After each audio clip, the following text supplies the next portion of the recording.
আমাদের মেয়েদের জীবন কতটাই অদ্ভুত, তাই না? যেমন ধরো, কাজ করতে না মন চাইলেও কাজ করতে হবে, রান্না করতে না চাইলেও রান্না করতে হবে। কারণ কি বলো, সংসারটা যেহেতু আমার নিজের, সেহেতু তো কাজগুলো আমার নিজেরই করতে হবে।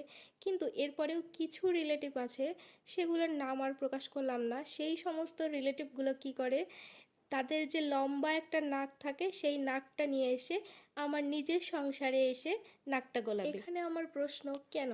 সেই নাকটা তোমার নিজের সংসারে গলাও, অন্যের সংসারে কেন তোমার নাক গলাতে হবে?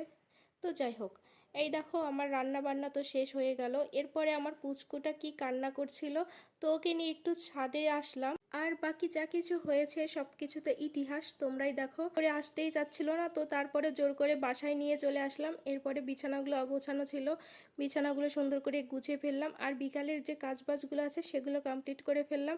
আর হ্যাঁ, অনেক দিন হলো আমি চুল বেনি করি না, তো আজকে ভাবলাম যে আজকে একটু বেনুনি করি। এদিকে মেয়ে এসে বলছে যে মা, আমার চুলে একটু তেল দিয়ে দাও আর চুলটাও বেঁধে দাও। তো ওকে বললাম ঠিক আছে, তুমি রাবারটা নিয়ে আসো, আমি তেলটা নিয়ে আসি। আমি তেল দিয়ে দিচ্ছিলাম জন্য পুচকুটার কি হিংসা হচ্ছিল, ও এত দুষ্টামি করছিল, বারবার আমার কোলের মধ্যে এসে বসছিল। তো তারপরে আমি মেয়েকে বললাম যে ওকে নিয়ে তুমি খেলো, আমি তাড়াতাড়ি চুলটা বেঁধে দিই। এরপর পুচকুটাকে একটু খাইয়ে দিয়ে মেয়েকে পড়াতে বসিয়েছি, কারণ মেয়ের অনেক পড়া। তো আজকে ভিডিওটা এই পর্যন্তই।